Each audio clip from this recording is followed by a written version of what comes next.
Welcome to Wasabi Interviews. My name is Antonio Vega, and on Wasabi Interviews, we talk to interesting people in Hawaii, Japan, and beyond. And today, we are joined by a legendary taiko musician, Mr. Kenny Endo. Nice to see you. Yeah, thank you so much for joining us. I've been really looking forward to talking to you. As part of Wasabi Magazine, your name has come up many times over the course of many stories that we've, interviewed people and done stories about taiko and just various research. So I've been really looking forward to talk to you, and I'm glad it's finally happening. Thank you very much. My pleasure. Yeah. So I want to start with, we're going to talk a little bit about your career and going to Japan and all that stuff. But I really want to ask you about, well, first of all, I read that you opened for The Who one time. Yeah, that was back in 2004. Uh-huh. They were looking for an act to open, and the main thing was that they didn't want you to use more than one or two microphones because it was all set up. They had a 32-channel PA system. They were using 30. They were using 30 mics already. So anyway, interesting. Yeah. Anyway, we did. So we did. It was at the Blaisdell Arena, and it was a real thrill because when I was a kid, I used to go see The Who when I was back in the day. Yeah. Wow, that's crazy. The Who, Huh. And so it was just what, you solo or two people? No. How did they do that? There was probably about 7 or 8 of us. We set up in front of the band. There was open space, and we did about a 15-minute set. It was, it's right before the show started. They didn't have any other opening act, so it was just us. Oh, cool. And did they request you, or how did that come about? What's that?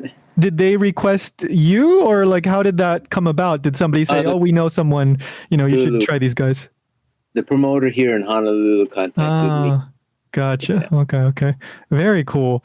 And then one more thing that I want to ask you about.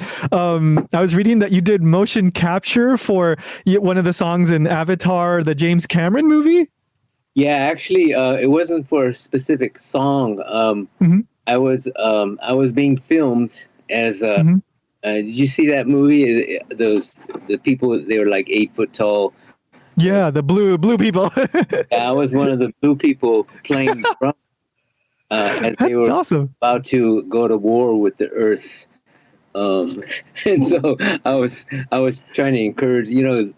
Drumming has this cultural context of trying to instill courage in soldiers before they go to battle. I mean, in Japan, of that too. But so in that was the reason I was hired. So they weren't actually capturing my sounds; they were capturing movement.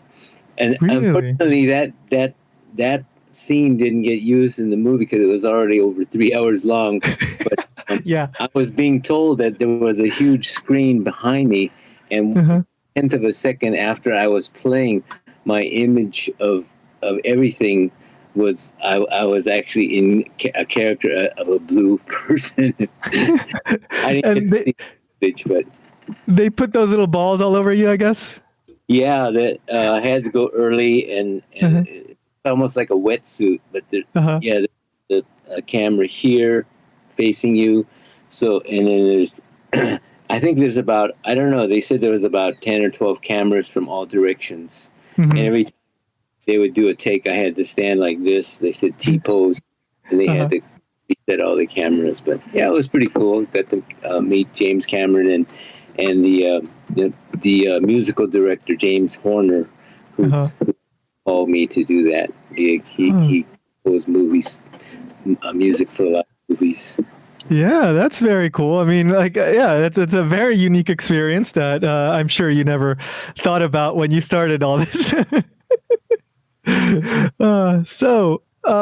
Okay.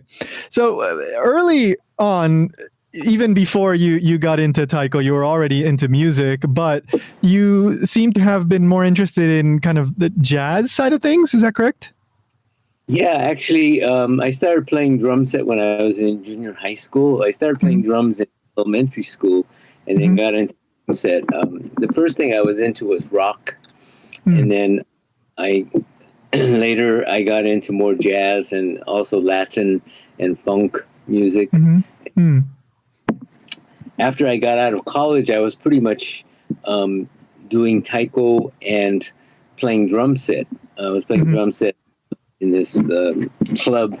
It was just steady work 6 nights a week, and mhm, so yeah, I was basically doing that. And there came a point when I thought, well, I need to concentrate on either playing drum set, in which case I was going to move to New York City, or mhm. concentrate on taiko, in which case I wanted to move to Japan.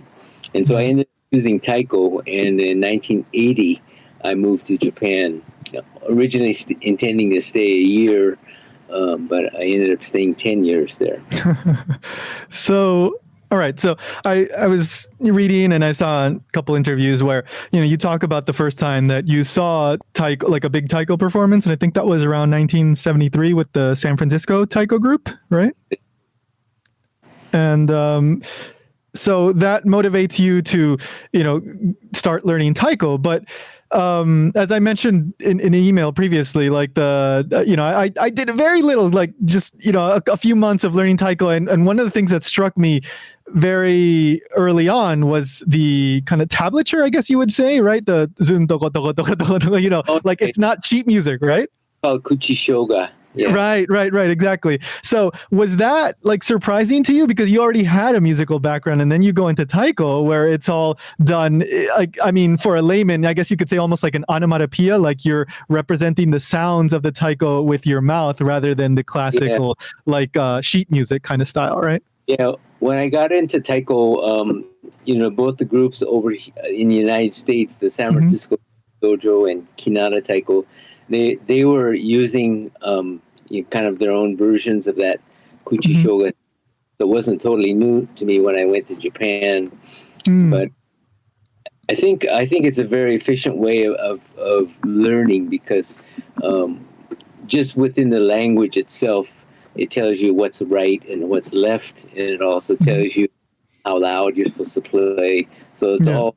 So the idea is if you can recite it and say it correctly, then it becomes a way of learning, and it's also a way of learning to memorize longer pieces for performance too. Yeah, like I'm horrible at music in general and I can't read sheet music, but I was able to internalize and kind of memorize those sounds, back when I was doing this for a little bit. It was so much easier than having to learn like this whole other like system and I never got into sheet music, so Yeah, I'm actually developing a notation where on the paper uh-huh, it'll be Western notation uh-huh, as it normally is, and yeah. then you turn the page this way, and corresponding with that notation is the Kuchishoga with the right and left Oh, loose, so that it teaches a person who can read music but doesn't know the Kuchishoga the correct way to say it, and then some vice versa. If someone cannot read music but can read the Kuchishoga, then it becomes a way of learning how to read music. yeah, that's the perfect combination. Everybody can figure it out. All right, so you decide, right? You either you go to New York and you focus more on the drumming and the jazz and all that, or you focus on taiko and you end up going to Japan. By that point, I mean I know I think it was your mom is second generation, your dad is first generation, correct? So did you already speak Japanese at that point? Like how did all that go? Grew up learning. I mean, I grew up hearing Japanese Mm-hmm. because my dad mostly spoke Japanese and my mom also spoke Japanese. But my father passed away when I was 7, and Mm-hmm. so my mom, she had 5 kids. There was 5 of us, and she thought Mm-hmm. that she should just speak English to us from then on because just to survive. We were living in LA, so just to survive in school and all that. So as a result, I kind of forgot or didn't use Japanese for many years, and started picking it up again in college. Just taking courses, and then was involved in some programs where I had to speak a little bit. But it wasn't really till I got to Japan that I really started using it and started learning. I still don't consider myself fluent because I think being fluent in Japanese means you can read, you can write, you can hear, and you can speak. And my reading and writing is not as good as my speaking. Yeah, but so you get there and you have to, like, I guess, make connections, or did you already have connections from back when you were in California in order to like keep studying? Yeah, fortunately, my teacher in the San Francisco Taiko Dojo, his name is Seiichi Tanaka. He had actually, his group was the very first Taiko group outside of Japan.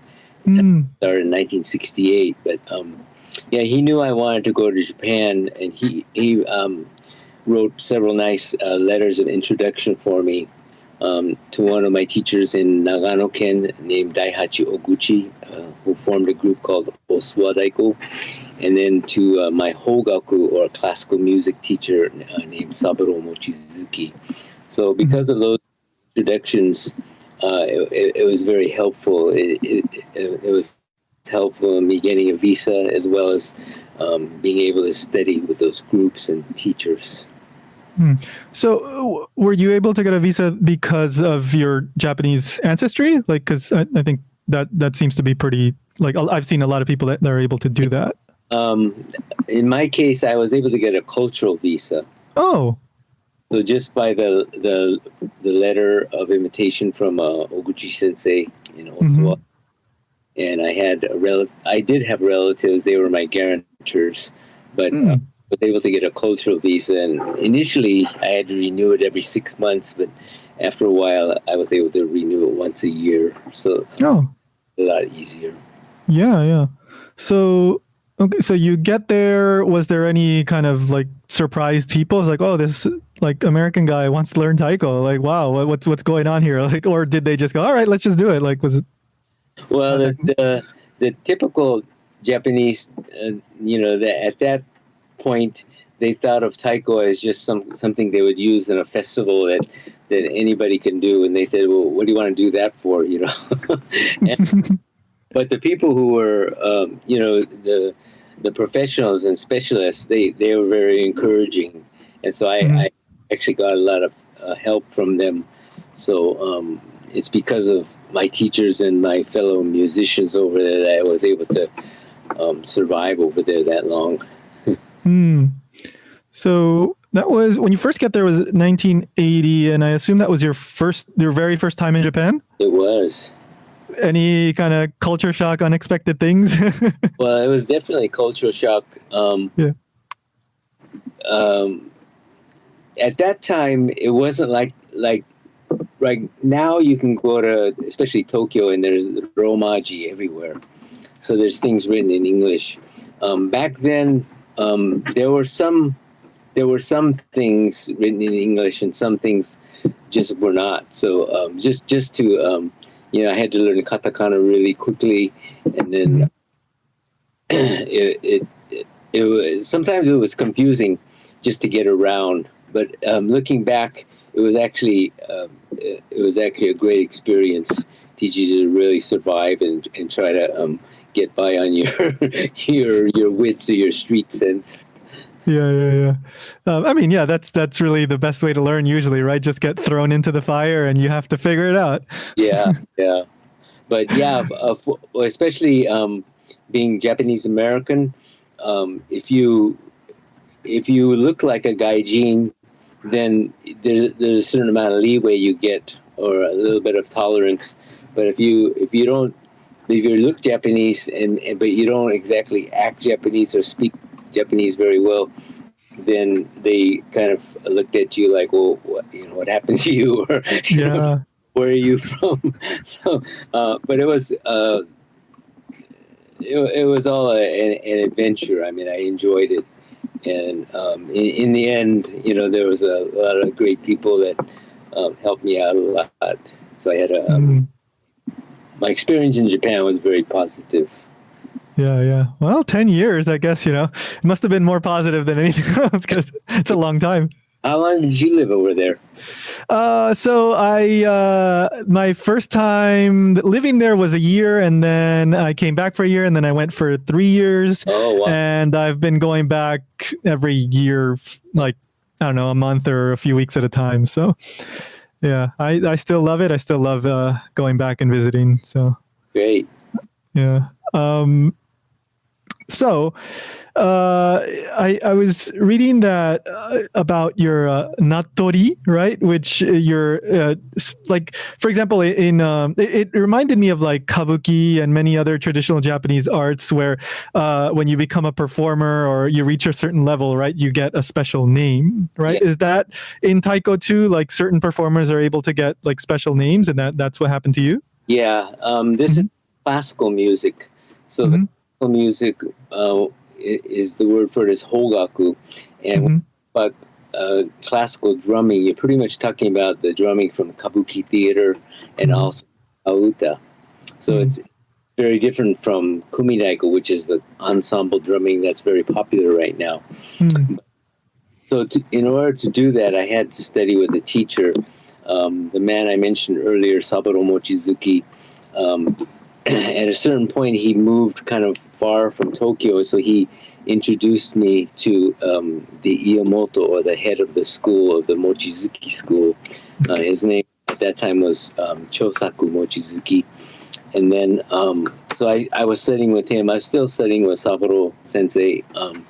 And after about 3 years studying with Mochizuki Sensei, he asked me if I would like to get a natori. So natori is both a stage name and a license to teach. But in that kabuki world, if you have a natori, it's easier for them to put you on stage because it's kind of part of that lineage. You wouldn't use your real name on stage. You would use this, it's called a game or a stage name. So my stage name was Mochizuki Tajiro. So, and I think that was, you were the first foreign non-Japanese national to obtain a natori, right? In Hogaku Hayashi, as far as I know. Right. Yeah, but yeah. So then that means that you are able to teach the classical style, right? This Hogaku. Yeah. But it's one of those things that you could study it the rest of your life, and it's still always learning. Right.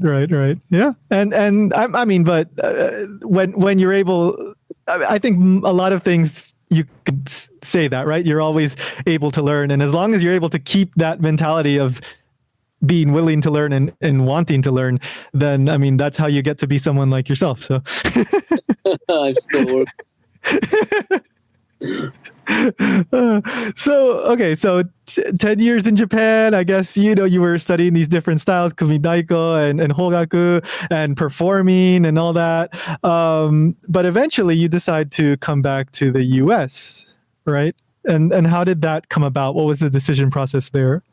Well, I started initially looking for sources that I could somehow document what I was doing, because I had some unique experiences, for example, working in the kabuki theater or being able to play in some of these festivals or traveling to these other foreign countries to perform.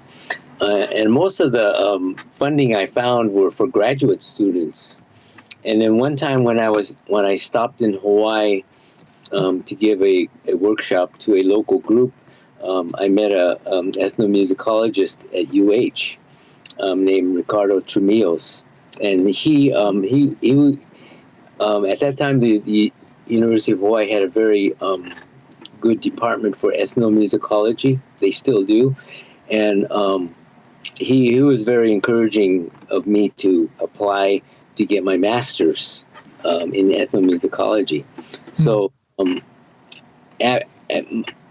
were both, my wife and I were living there for 10 years. She was playing taiko too, but she was also studying no mask making from Noki. Wow, that's really cool. And by that time, we had our first son was born in 1987. Our second son was born in 1989, and we felt like, well, either we have to either we go back to the United States for their education, or put them in the regular Japanese educational system, or international school. But international school is pretty cost prohibitive unless you belong to a big company that's going to help pay for that. And there were a lot of things with the educational system that we liked and something we didn't like. But anyway, I decided to apply for the University of Hawaii, and also apply for the East-West Center, which offers scholarships for graduate students. And so I ended up, to my surprise, got accepted to the University of Hawaii, as well as the East-West Center. So that helped to be able to make that move in 1990 to come to Hawaii. So, question then, like during those 10 years that you were in Japan, how were you earning a living? Was it solely through music? Initially, when I first went, I was working with Osawa Daiko in Nagano-ken. So I was actually working in their shop, helping make taiko. That's cool. Doing performances with them. And then when I got to Tokyo, for the first year or so, I was still working with this group in Tokyo called Skeroku Daiko, kind of part-time when they needed people. But I was also teaching English for about the first year. And then around 1982, the Skeroku Daiko group split into two groups. And the leader of this one group asked me to become a professional member.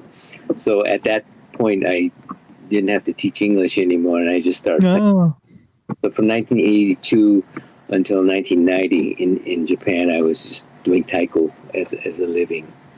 Oh, wow. I mean, that's that you don't see that very often, somebody outside of Japan or even within Japan to be able to actually make a living through like a traditional art like that. That's very cool.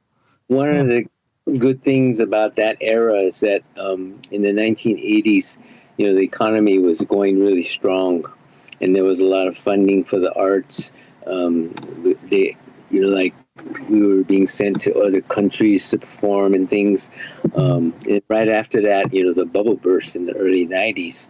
And so a lot of my taiko friends said there wasn't as much work after that. Yeah. Well, it's kind of like the situation now with not just Japan, but performing artists all over the world, musicians, if they're dancers, actors. There's just everything has kind of stopped, and depending on the economic situation, there may not be a whole lot of work for a while.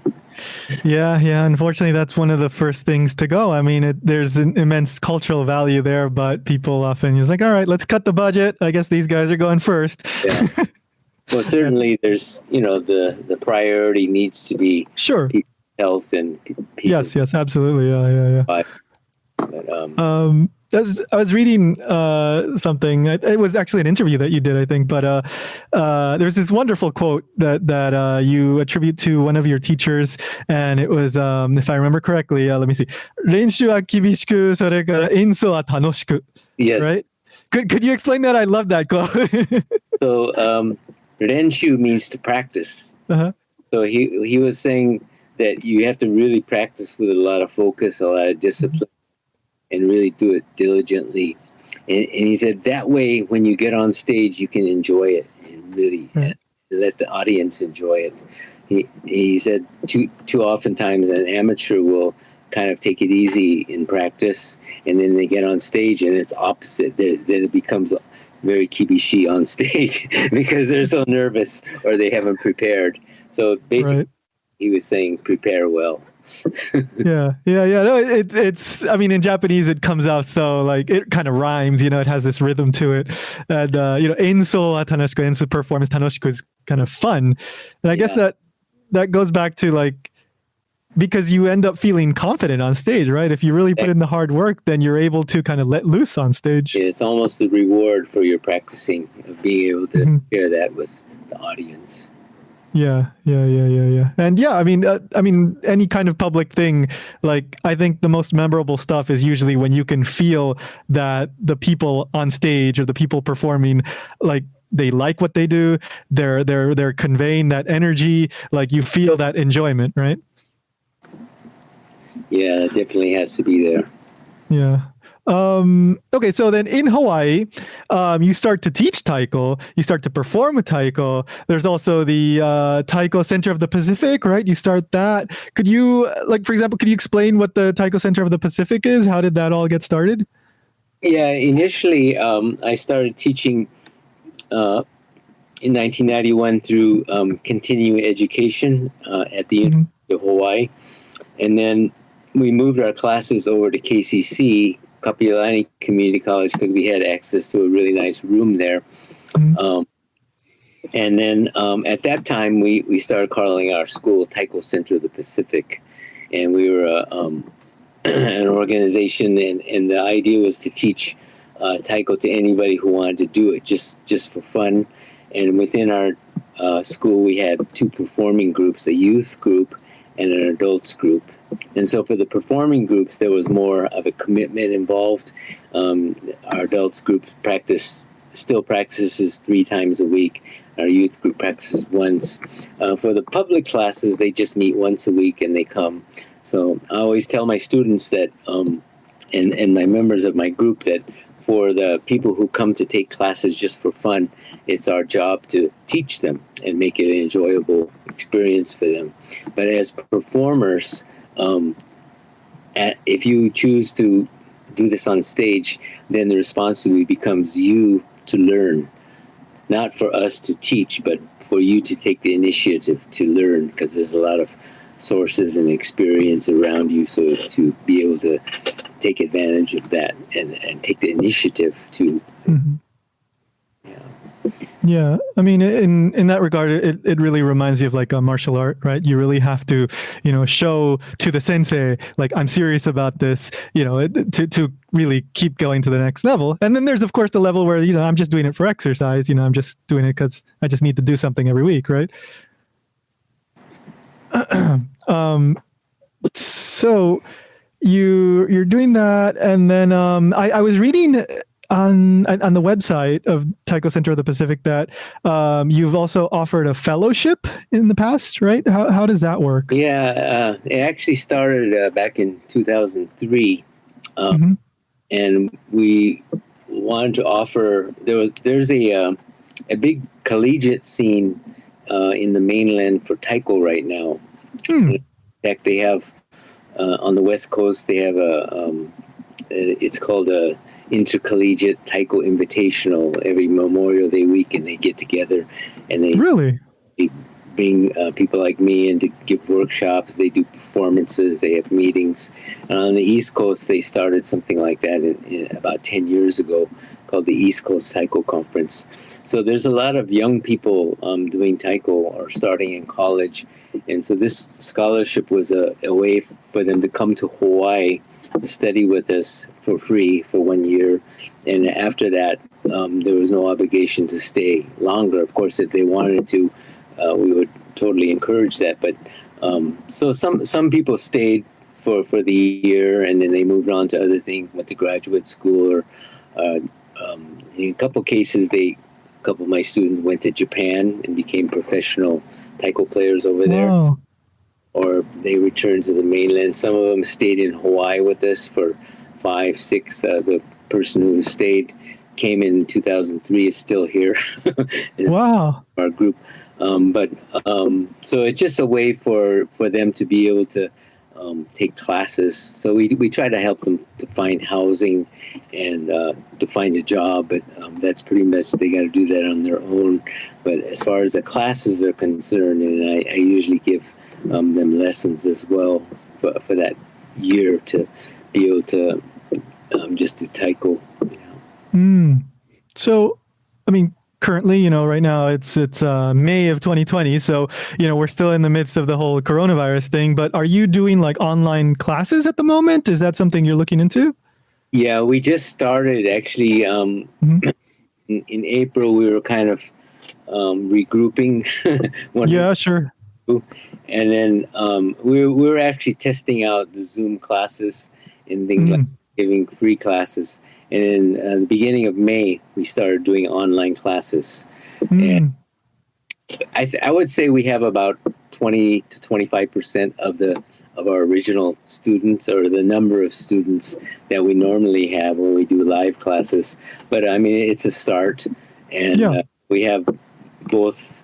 We have kids classes. We even have parent and child for 2 and 3 year olds that can do taiko, and then we have adults classes. And even my performing ensemble, I've been teaching them once a week, just some of the classical music. Mm. We're trying to keep it going somehow, and then we've done some live stream. We've done some through the University of Hawaii. We've done a couple of lecture demonstrations that people can watch. So yeah, I'm just trying to adapt. Yeah. We're all figuring this out, and me too. I'm doing this, right? So, so the students that take those online classes, do they have their own drums at home? No, there's a way to make a practice drum out of a tire and using tape, stretching it, Oh, and so that you can actually set it on a chair and practice on that. cool. Lasts pretty long. So it's not like a piano where there's a piano in people's homes sometimes. Most people don't have a taiko, so they have to do something like that. Yeah. What about like the equipment that you have there at the school? Do you import that from Japan? No, well, our performance drums are actually mostly from Japan. Mhm. I'm very fortunate to. There's the top drum maker in Japan, Miyamoto Unosuke Shoten, actually has been very supportive of my work. So they've donated some drums. I use those for performance only. The taiko in our dojo, we made out of wine barrels. We actually made them, about 12 of them, and then have recycled some of the older drums to use. Wow. So I have a separate set for classes and rehearsals, and a separate set for performances. Cool. So how long does it take to make one of these wine barrel drums? There's a lot involved with it. You have to take the bands off the barrel, and it becomes all these slats, and you have to re-glue it. Because it's originally not glued, it's just kind of held together by those bands. So we have to glue it, and we also have to reinforce the rim, because we hit the fuchi, the rim, a lot of times. And so that's a lot of woodworking involved in that. And then the skinning process is a different process. You have to cut the skins, soak them in water, form the skins, and then a week later, when it's dried, that's when we just wet the surface part, and then we stretch it using hydraulic jacks. So I learned that in Japan. So we're able to repair and make our taiko. I mean, of course, they're not as beautiful or as nice sounding as the ones from Japan, but for our practices and for our rehearsals, it's fine. So just sheer curiosity here, how much does one of those like really good ones that you use for your performance from Japan cost typically? They would cost thousands, Yeah. where from 3,000 or 4,000 all the way up to the bigger. Of course, the bigger they are, and they're made out of one single tree trunk. The best wood is called keaki, which is the same type of wood they make the tansu, the chest of drawers out of, that are really. It has a beautiful grain, but more important than that, the hardness of that wood is perfect. So keaki is becoming more and more scarce. and so the drums have become quite expensive. The United States actually, they make their own drums, and the making of your own drums, that's something that has become refined outside of Japan, because in Japan, it's not necessary to know how to pull a skin, or you just go to the taiko shop and buy one. In the United States, because part of it is cost, but it's just in most cases groups have chosen to make their own or buy them by someone who makes them. There are actually a couple taiko makers in the United States as well, but the ones in Japan, it's almost like a different instrument. They look beautiful and they sound beautiful, and there's a long history of them. So yeah. I assume shipping must also be quite pricey. Yeah. There was a couple times I had to ship some of my big ones back to be reskinned, and very expensive. That touring in general, when you go, moving equipment around, that's like one third of the budget usually. Right. Especially living here in Hawaii, where if you go to the mainland, that's you have to ship it. Yeah, I do have a set of taiko in LA that I keep storage, and then that's what I usually use when I go on tour. Yeah.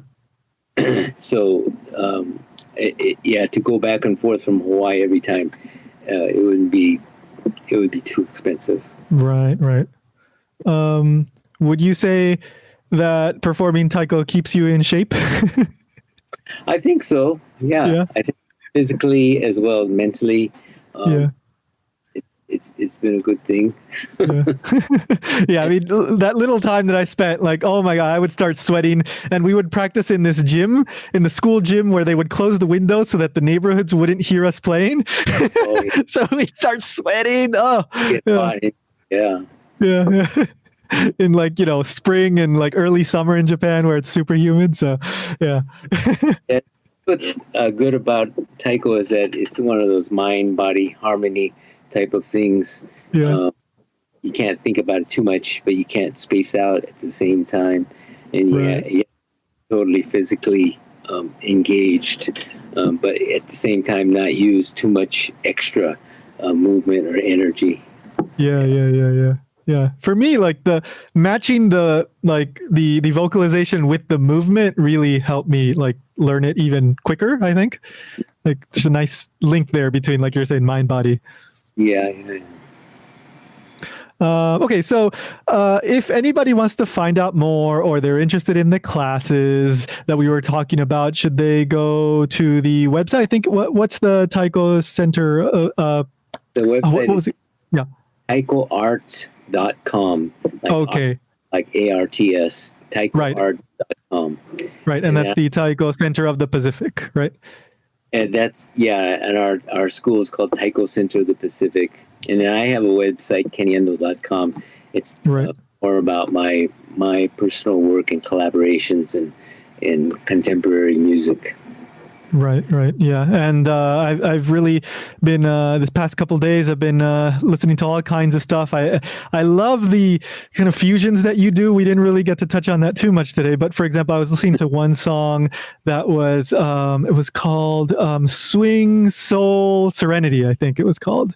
Swing Soul Serenity, Yeah, and it's this nice kind of jazzy sort of swing sort of thing with like a more traditional Japanese blend. It was a really fun song. I enjoyed it. And then of course you've got the whole like fusion with the slack key guitar and the shakuhachi, which that was also very interesting. So tons of stuff, Kenny Endo stuff for everyone to go take a look at. Thank you. Yeah, thank you so much, Kenny. It was a pleasure talking to you. Thank you for your time, and appreciate you helping get the word out.